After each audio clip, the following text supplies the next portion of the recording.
Oh, hello po. Good morning. It's another day. It's another life. Thank you, Lord. Thank you, G, for everything. Hi! I'm Ate G. Oh, kumusta kayo? Kwentuhan na naman po tayo for the whole ganap yesterday. Wala. Dito lang ako sa loob. Kayo naman, how about you guys? Kumusta naman ang inyong buhay-buhay? You can comment down below. Kwentuhan naman tayo. Ako kasi by the way, may asawa na po ako. May asawa na po ako for 22 years. Talaga. May 2 anak na po ako. Shout out sa asawa ko dyan. At sa mga anak ko, 2 lang po yung anak ko. Kaya nga po ako nag-OFW para sa kanila. Lahat naman ng OFW For family naman talaga yung number 1 purpose natin. Kaya tayo nag-abroad. At take note guys. Being an OFW is not easy.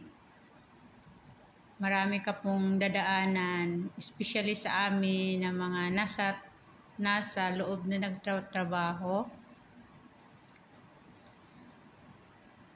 Para kang talaga, lakas loob talaga yung dala mo dito. Kasi huwag ka na pong mag-abroad kung wala kang lakas loob.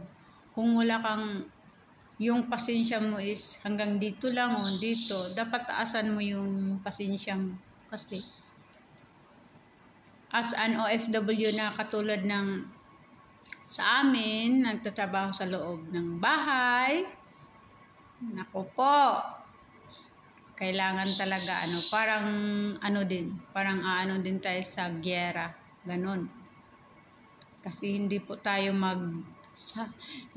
magsasucess. Ayun. Bago ka sumakses talaga. Dadaan ka maraming pagsubok, day. Maraming pagsubok talaga, day. Hindi basta-basta, day. Ayun. Siya nga pala, nag-agahan pala ako. Ngayon, di ba? It's Sunday. Blessed Sunday, everyone. Happy Friendship Day. Yun. Kaya kung may plano kang mag-abroad, mag-isip ka ng maraming times. At lakas ng loob.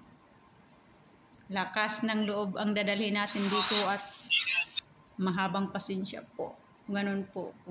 Isa na naman tong tip na binibigay ko sa inyo. Yun po. Kaya, yun lang for today's video. Gusto ko lang makipag-chikahan sa inyo. Kasi may chance pa ako. Kasi pag darating na yung udang ko, reality na naman tayo. Ganun. So, bye-bye. Once again, it's me, Ate G. Mag-ingat po ang lahat. Bye. God bless you, everyone.